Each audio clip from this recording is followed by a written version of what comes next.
everyone, today we will discuss the next topic, that is कार्बिन। Unit 3 का ही है ये भी हमारा। यूनिट 3 में कार्बिन्स क्या होते हैं ये डिस्कस करेंगे। कार्बिन बहुत इंपॉर्टेंट टॉपिक है। कार्बिन बेसिकली क्या होते हैं, इसकी अगर हम डेफिनेशन देखें तो कार्बिन क्या होते हैं, ये न्यूट्रल एटम्स होते हैं, न्यूट्रल मॉलिक्यूल्स होते हैं, ये न्यूट्रल स्पीशीज़ बोल लो, न्यूट्रल केमिकल स्पीशीज़ होती है। अभी हम देखेंगे क्या न्यूट्रल किस तरीके से होता है। इसके अभी हम कार्बिन के फीचर्स पढ़ लेते हैं कि क्या क्या होते हैं। तो फर्स्ट हमने देखा कि ये क्या होते हैं, न्यूट्रल केमिकल स्पीशीज़ होते हैं, और जिसमें क्या होता है, टू बॉन्डिंग एटम होते हैं, टू बॉन्डिंग एटम्स होते हैं, टू एटम बॉन्डिंग होते हैं, और टू नॉन बॉन्डिंग ऑर्बिटल्स होते हैं। Okay, two non bonding. जैसे अगर हम एग्जांपल देखें CH2 ऐसे देखा होगा, यूजुअली आपने लिखा हुआ, तो ये यहाँ पर क्या बता रहा है, कार्बन है और इसके साथ दो हाइड्रोजन लगे हुए, दो बॉन्ड बने हुए हैं, इसीलिए हमने क्या लिखा, टू बॉन्डिंग, और दो हमारे इलेक्ट्रॉन इस तरीके से। तो ये क्या है, टू नॉन बॉन्डिंग इलेक्ट्रॉन्स है कि जो बॉन्ड फॉर्मेशन में पार्टिसिपेट नहीं कर रहे, तो ये नॉन बॉन्डिंग इलेक्ट्रॉन्स है। जबकि ये जो इलेक्ट्रॉन है, कार्बन के दो इलेक्ट्रॉन बाकी, ये क्या कर रहे हैं, बॉन्ड फॉर्मेशन में पार्टिसिपेट कर रहे हैं। और इसमें अगर हम देखें तो कोई भी चार्ज नहीं है, इस स्पीशीज़ में कोई भी चार्ज नहीं है, तो इसीलिए हमने इसको क्या बोला, न्यूट्रल स्पीशीज़ होते हैं, जिसमें कार्बन कोवेलेंटली बॉन्डेड होते हैं। ये कैसा बॉन्ड है, कोवेलेंट बॉन्ड है। तो कोवेलेंट बॉन्ड बनाता है दो एटम्स के बीच में। ओके, तो ये इसी को हम क्या बोलते हैं, कार्बिन। और ये बहुत ही, इसका फर्स्ट हमने ये बोल सकते हैं न्यूट्रल स्पीशीज़ है। सेकंड हम क्या बोलेंगे, ये वेरी शॉर्ट लिव्ड होते हैं, very short lived. Short lived का मतलब होता है बहुत कम टाइम के लिए ये बनते हैं और फिर ये प्रोडक्ट में कन्वर्ट हो जाते हैं। तो वेरी शॉर्ट लिव्ड होते हैं और हाईली रिएक्टिव स्पीशीज़ होता है। थर्ड इंपॉर्टेंट पॉइंट है highly reactive species, highly reactive species होती है ये। ओके, हाईली रिएक्टिव क्यों है अभी हम देखेंगे इसमें। तो 3 पॉइंट इसके इंपॉर्टेंट है कार्बिन के, कि न्यूट्रल केमिकल स्पीशीज़ होती है, सेकंड वेरी शॉर्ट लिव्ड होते हैं, और third very highly reactive species होती हैं। ओके, अब इसको एक एग्जांपल से समझते हैं कि ये हमारा CH2 है और दो नॉन बॉन्डिंग इलेक्ट्रॉन है। जब इसको हम ऐसे लिखते हैं तो इस तरीके से, तो अगर हम देखें तो कार्बन है, कार्बन में दो इलेक्ट्रॉन इसके यहाँ पर है, दो ये हैं, तो दो इलेक्ट्रॉन, दो और दो नॉन बॉन्डिंग है, तो टोटल 6 इलेक्ट्रॉन है। और 6 इलेक्ट्रॉन हमारे क्या होते हैं, कार्बन के खुद के तो 6 इलेक्ट्रॉन कंप्लीट हो गए, लेकिन अगर इसमें हम देखें तो इसका इनकम्प्लीट ऑक्टेट है, ऑक्टेट इनकम्प्लीट है, क्योंकि हमें पता है ऑक्टेट कंप्लीट होने के लिए मिनिमम 8 इलेक्ट्रॉन्स होने चाहिए, जो कि इसके पास नहीं है, जिसकी वजह से क्या होते हैं, इलेक्ट्रॉन डेफिशिएंट नेचर के होते हैं। ओके, इलेक्ट्रॉन डेफिशिएंट नेचर के होते हैं ये, और इसीलिए ये हाईली अनस्टेबल और हाईली रिएक्टिव स्पीशीज़ होती हैं। तो ये हो गई हमारी कार्बिन की डेफिनेशन। इसी तरीके से और भी एग्जांपल हम देख सकते हैं, जैसे CCl2, ये बहुत इंपॉर्टेंट एग्जांपल है, इसको हम बोलते हैं डाईक्लोरोकार्बीन। इसी तरीके से PHC, दो इलेक्ट्रॉन यहाँ लगा दो, PHCH, इसको हम बोलते हैं फिनाइल कार्बीन। तो ये सारे इंपॉर्टेंट एग्जाम्पल है कार्बीन।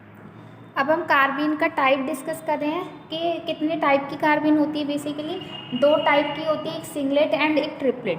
सिंगलेट कार्बीन क्या होते हैं, जिसमें हमारे unshared electrons are paired, that is they are present in different orbital. Unshared मतलब जैसे अभी हमने एग्जांपल देखा था, तो इस तरीके के इलेक्ट्रॉन होते हैं, तो ये अनशेयर्ड है, मतलब कि कोई बॉन्ड फॉर्मेशन नहीं कर रहे, नॉन बॉन्डिंग इलेक्ट्रॉन है। तो ये जो इलेक्ट्रॉन्स होगा अगर हमारे डिफरेंट ऑर्बिटल में प्रेजेंट हुए, अभी हम इसका स्ट्रक्चर देखेंगे, अगर ये डिफरेंट ऑर्बिटल में प्रेजेंट हुए दोनों इलेक्ट्रॉन, तो वो कैसी कार्बीन होती है, सिंगलेट कार्बीन होती है। और सिंगलेट क्यों होती है अभी वो भी देखेंगे। तो अभी हमने देखा फर्स्ट सिंगलेट कार्बीन होती है, सेकेंड ट्रिपलेट कार्बीन होती है। ट्रिपलेट कार्बीन क्यों बोल रहे हैं, क्योंकि इसमें जो इलेक्ट्रॉन होंगे दोनों वो एक ही ऑर्बिटल में प्रेजेंट होते हैं, तो इस टाइप की कार्बन को बोलते हैं ट्रिपलेट कार्बीन। सिंगलेट कार्बन और ट्रिपलेट कार्बन को हम स्ट्रक्चर की हेल्प से समझते हैं कि किस तरीके से इनका स्ट्रक्चर फॉर्म होता है।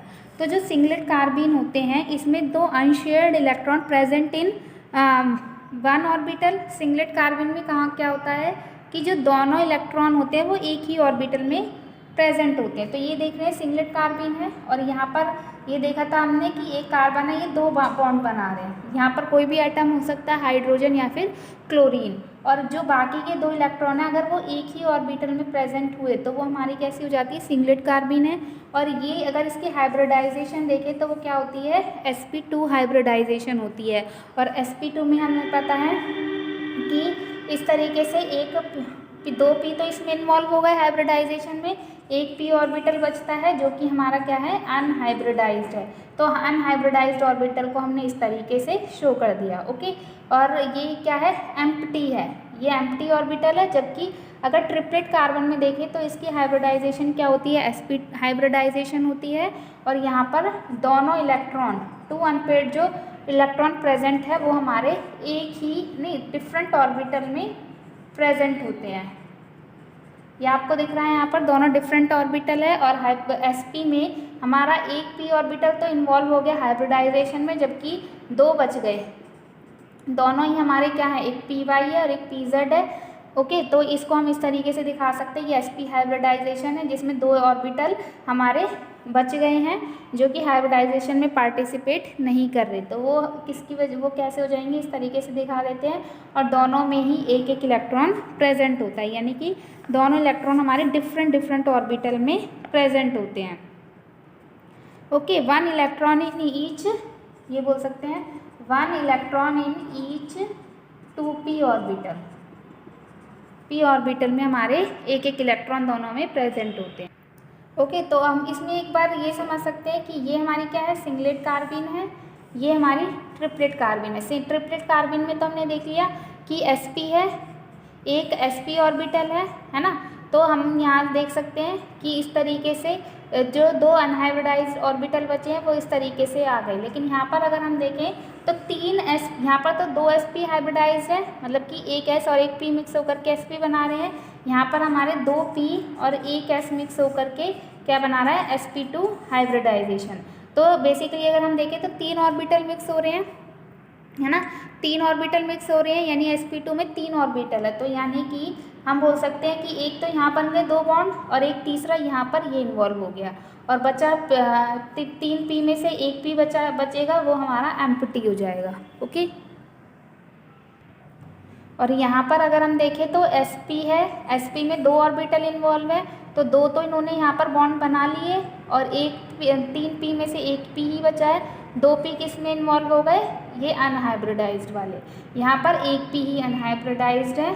और ये जो तीन दिखा रहा है, ये तीन क्या बता रहा है कि तीन sp2 हाइब्रिडाइज्ड ऑर्बिटल है, जिसमें हमारे दो तो बॉन्डिंग इलेक्ट्रॉन है और एक नॉन बॉन्डिंग इलेक्ट्रॉन है, मतलब कि दो तो बॉन्ड बन रहे हैं और एक हमारा बॉन्ड नहीं बन रहा है।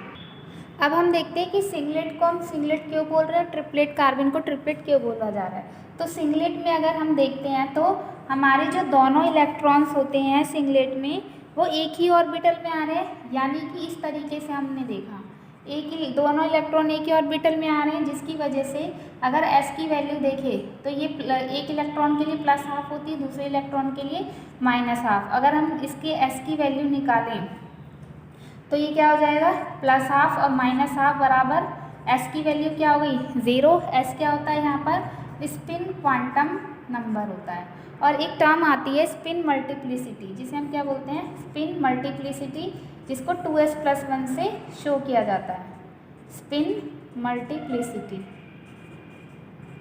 ओके, स्पिन मल्टीप्लिसिटी में हमारा क्या होगा, अगर हम s की वैल्यू पुट कर दें, s की वैल्यू सिंगलेट कार्बन के लिए 0 है, +1 तो 1 आ रहा है, तो 1 के लिए हम क्या बोलते हैं, सिंगलेट। ये हमारा सिंगलेट कार्बन है।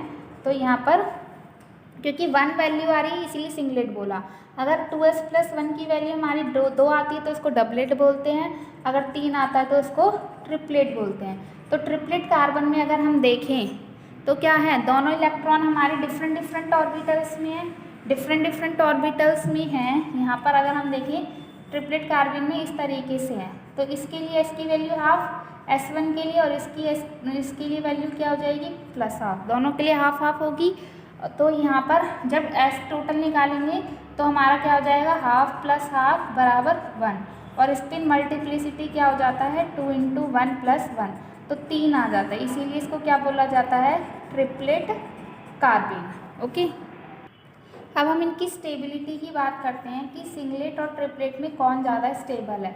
तो सिंगलेट में अगर हम देखें 2 इलेक्ट्रॉन एक ही ऑर्बिटल में है, ठीक है, 2 इलेक्ट्रॉन इन 1 ऑर्बिटल, जबकि ट्रिपलेट में 2 इलेक्ट्रॉन इन डिफरेंट ऑर्बिटल, ठीक है। तो इसमें क्या होता है कि दोनों इलेक्ट्रॉन एक ऑर्बिटल में है, तो जिसकी वजह से क्या होगा कि इसका और इन इलेक्ट्रॉन दोनों के पास क्या नेगेटिव चार्ज है, जिसकी वजह से यहाँ पर रिपल्शन होता है। ओके, रिपल्शन होता है क्योंकि पता है हमें अगर एक इलेक्ट्रॉन एक ऑर्बिटल में आ गया, अब दूसरा इलेक्ट्रॉन आएगा तो इधर इसके पास भी नेगेटिव है, इसके पास भी नेगेटिव है, तो इनको पेयर अप कराने के लिए हमें कुछ ना कुछ एनर्जी सप्लाई करनी पड़ती है। तो इसी एनर्जी की, अब जब एनर्जी सप्लाई करेंगे तो मॉलिक्यूल की एनर्जी तो ऑलरेडी बढ़ेगी और एनर्जी बढ़ेगी ऑर्बिटल की, तो जिसकी वजह से ये जो सिंगलेट कार्बिन होती है वो हमारी लेस स्टेबल हो जाती है। ओके, क्योंकि पेयर अप कराने के लिए हमें एनर्जी देनी पड़ रही है।